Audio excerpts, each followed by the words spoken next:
The tiny little village of Ingram, with its National Park Information Centre, gives the Breamish Valley its other name, the Ingram Valley. Breamish Valley or Ingram Valley, whichever you prefer, it's the place to come to relax and to find out about Northumberland's ancient past.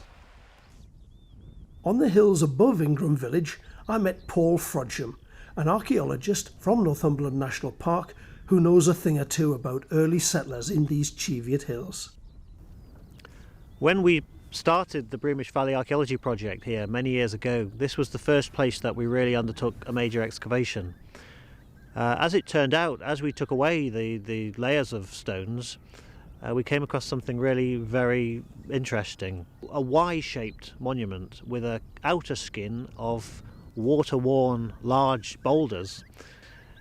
Now, some people thought when we first uncovered this that we were probably looking at a medieval sheep shelter of some kind, but that isn't the case. What we're looking at is a previously unrecorded type of early Bronze Age burial monument. This is another early Bronze Age burial cairn from the same general period as the Y-shaped cairn. And when this one was excavated, when we started, it was hardly visible at all. There were just a couple of stones sticking up above the surface, but it was a dome shape rather than the dish shape which it is now. But we've put it back as a dish shape so that we can still see, so that visitors can still see the detail within it. And perhaps the earliest, the primary thing within the cairn was this stone-lined box, which is a burial kist, which this very, very large capstone sat on top of.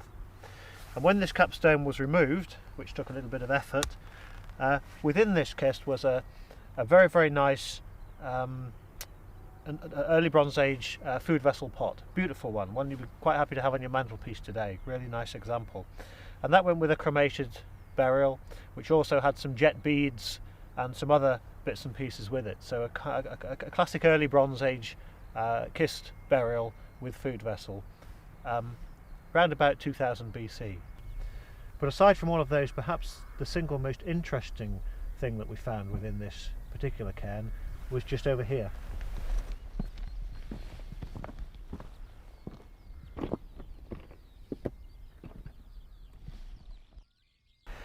And this is another early Bronze Age pot. It is a food vessel urn. It's bigger than the other food vessels that were placed with burials, and it actually contained the cremated remains of a Bronze Age baby, as it turned out.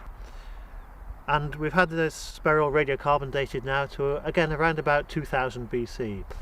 And from looking at the bones of this little infant who died 4,000 years ago, that's around about 150 generations in human terms, the skull bones had slight deformities on them, and the expert who looked at these remains of this little child concluded that it had almost certainly died of meningitis.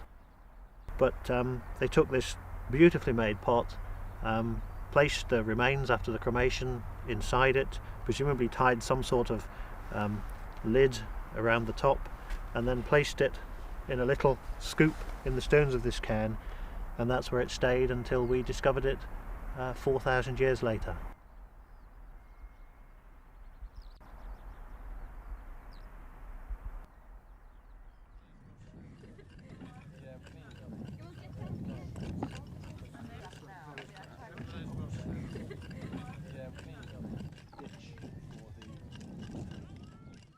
I'm standing in the middle of the remains of a late Iron Age roundhouse, which hopefully you can see running along here. This is the inner face, stone walls still standing 3-4 courses high here. And then on the other side of this ditch, it carries on round with the inner face coming round there. From within this roundhouse, with a number of finds, bits of pottery, and a particularly nice Iron Age spearhead. During the Ice Age, which effectively ran through until about 10,000 years ago, much of this landscape that you can see here was covered in ice, completely buried beneath the ice, and there were no people here in those times. People may have been here hundreds of thousands of years ago beforehand, but any evidence of their presence has simply been washed away by the ice, and we don't find evidence of what we call Paleolithic or Old Stone Age communities here in Northumberland. The first evidence that we have in this landscape is from the so-called Mesolithic period, or the Middle Stone Age, and small flint tools from that period have been picked up in the Cheviot Hills, and indeed here as part of this project on Ingram Farm. Conventionally, the Mesolithic gives way to the Neolithic in about 4000 BC or thereabouts, at which time we see the introduction of farming. But really here I think it was a gradual process. It wasn't a case of all of a sudden people putting down their spears and taking up their ploughs. I think it was a more gradual process. Around about 2000 BC or thereabouts, we get the introduction of the first metalwork, so it started the so-called Bronze Age, and it's during the Bronze Age that people really moved big time into these hills.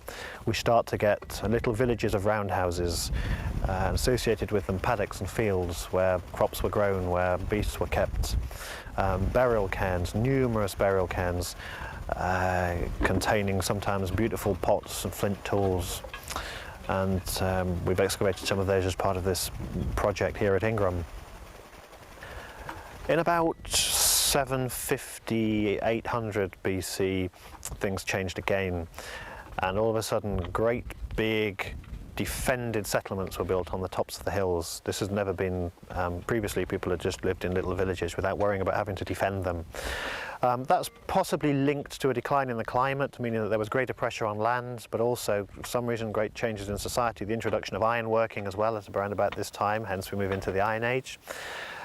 And the hill forts are one of the great jewels, if you like, of the archaeology of the Cheviot Hills. So the concentration of them, the variety of them on so many of the hilltops, we get these great hill forts, some of them built of great big stone ramparts, some of them built of earth ramparts. We don't know exactly what they were for.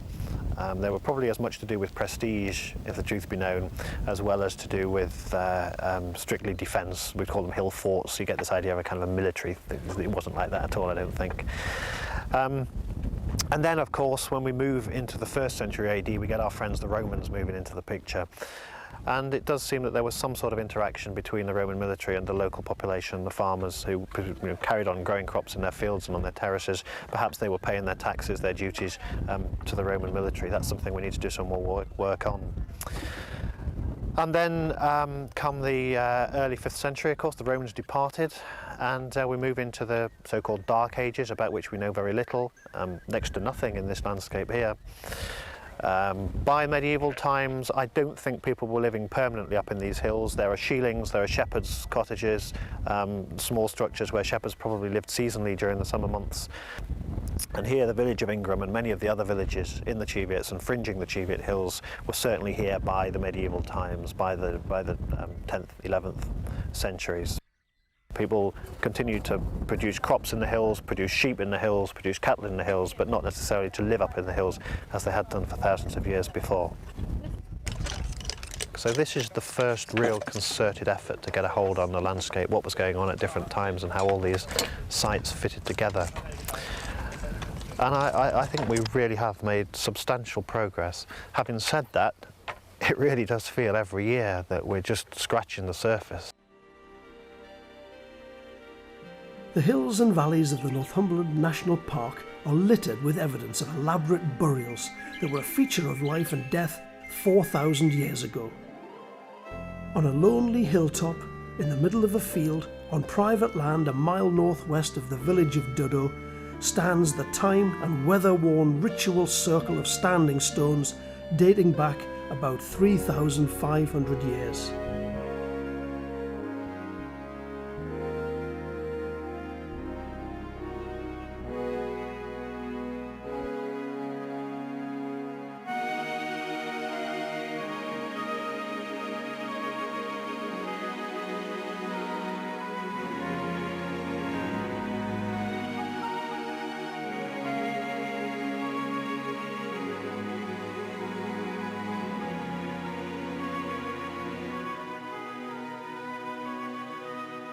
There are 200 listed buildings in the Northumberland National Park, 250 scheduled ancient monuments and a World Heritage Site, the Roman Wall.